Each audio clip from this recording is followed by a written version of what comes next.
पाकिस्तान के शायकीन क्रिकेट दौरा ऑस्ट्रेलिया के लिए पाकिस्तान के उस स्क्वाड के मुंतज़र हैं जो कि 3 दिन बाद पाकिस्तान से रखते सफ़र बांधेगा ऑस्ट्रेलिया के मुश्किल टूर के लिए।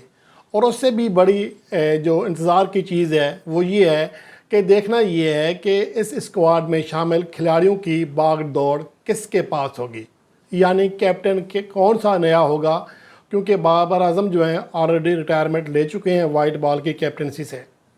अब इस हवाले से 90% तो यही है, बल्कि पाकिस्तान के पास दूसरा ऑप्शन ही नहीं है अगर हकीकी मानों में देखा जाए कि मोहम्मद रिजवान ही पाकिस्तान टीम के फर्स्ट चॉइस कैप्टन हैं। लेकिन यहाँ पर दो ऐसे मसले हैं जो कि मोहम्मद रिजवान के कैप्टन बनने की राह में रुकावट हैं। आज क्या फ़ैसला होने जा रहा है, इससे पहले जो बड़ी अपडेट्स हैं वो आपके साथ मैं शेयर कर रहा हूँ। एक तो ये कि हमारे जो पीसीबी के चेयरमैन हैं मोहसिन रज़ा नकवी, उनकी लाइकिंग डिसलाइकिंग का भी इशू है। वो शायद मोहम्मद रिजवान को उतना ज़्यादा लाइक नहीं करते। लेकिन अहम बात यह है कि अगर सारे सिलेक्टर्स, टीम मैनेजमेंट और कोचेस, जैसा कि इतलात हैं कि जो सबसे ताकतवर सिलेक्टर हैं आकिब जावेद, वो भी यही समझते हैं कि फ़िलहाल पाकिस्तान के पास मोहम्मद रिजवान के अलावा कोई दूसरा ऑप्शन नहीं है एज ए कैप्टन। जबकि वाइट बॉल के हेड कोच गैरी क्रिस्टन भी इसी बात से मुतफिक हैं। तो इसलिए अगर मोहसिन नकवी मान भी लेते हैं तो दूसरा जो सबसे बड़ा मसला है वो ये है कि मोहम्मद रिजवान वो इस बात पे राज़ी नहीं है कि उनके पास सिलेक्शन के इख्तियारात ना हों, यानी कि कैप्टन तो वो हूँ लेकिन सिलेक्शन कोई और करे। वो ये चाहते हैं कि उनकी मर्ज़ी से खिलाड़ी सेलेक्ट हों जिनको समझते हैं कि मेरे लिए ये बेहतर काम कर सकते हैं, मेरी हिदायत पे अमल कर सकते हैं। फिर वो पाकिस्तान टीम की हार जीत के ज़िम्मेदार भी होंगे। अगर पाकिस्तान टीम हारती है तो ज़िम्मेदारी भी कबूल करेंगे। ऐसा नहीं हो सकता कि कैप्टन तो ये हूँ लेकिन खिलाड़ी किसी और की मर्ज़ी से सिलेक्ट हो रहे हों, कोई फ़ोन कॉल पे सिलेक्ट हो रहा हो, कोई किसी के रिश्तेदारी की वजह से सिलेक्ट हो रहा हो, कोई किसी बैंकार का बेटा है तो उसकी वजह से सिलेक्ट हो रहा हो। तो ये चीज़ें मोहम्मद रिजवान नहीं चाहते हैं। और मेरे ख़्याल में ये बिल्कुल सही बात है कि जब एक सिपा सलार के पास फ़ौजी जो है उसकी कमांड ही में ना हो, वो किसी और खित्ते से लाए गए हों, तो वो किस तरह जंग जीत सकता है। तो यही कोच मोहम्मद रिजवान चाह रहे हैं। अब मसला ये है कि ऊँट किस करवट बैठेगा।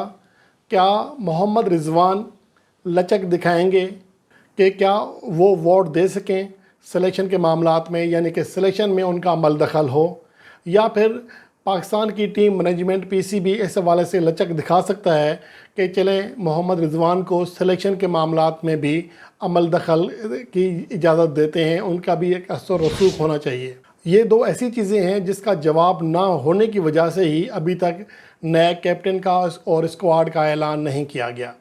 अब इस हवाले से आज क्योंकि मुमकिन तौर पर जो बताया गया है कि आज पीसीबी की जो टीम मैनेजमेंट है वो मोहसिन नकवी से मुलाकात कर रही है, उसके बाद स्क्वाड का भी और नए कैप्टन का भी ऐलान कर दिया जाएगा।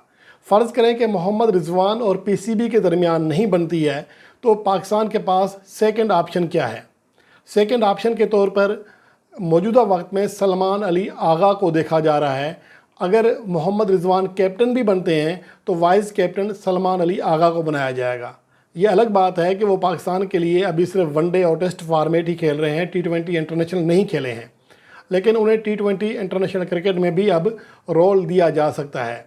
लेकिन ये सारी चीज़ें फ़िलहाल ऐसी हैं जिनका डिपेंड कर रहा है कि मोहम्मद रिजवान और पीसीबी के दरमियान जो मामलात हैं वो कैसे होते हैं, कैसे तय पाते हैं।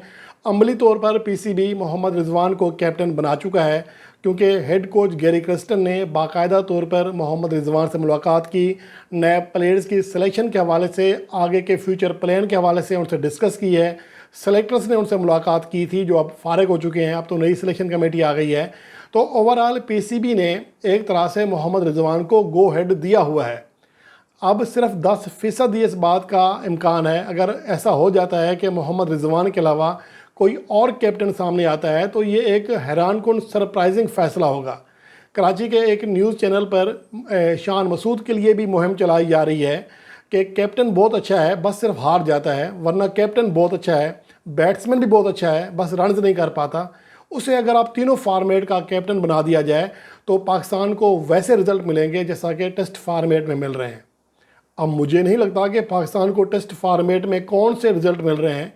پاکستان کی تاریخ میں ایسا کوئی کیپٹن نہیں آیا جسے کیریئر کے اپنے پہلے یعنی کپتانی کے پہلے 6 کے 6 میچوں میں شکست کا سامنا کرنا پڑا ہو۔ ایک کامیابی ملی ہے تو راولپنڈی میں پاکستان ٹیم پھر جدوجہد کر رہی ہے۔ تو شان مسعود کی کپتانی میں نہ جانے ایسے کون سے سرخاب کے پر لگے ہوئے ہیں جو ہمیں دکھائی نہیں دے رہے، کراچی کے ایک نیوز چینل کے ایک اینکر کو دکھائی دے رہے ہیں جو کہ ان کے باپ سے اپنی جو بک چھاپتا تھا اس کے اشتہار لیتا رہا ہے۔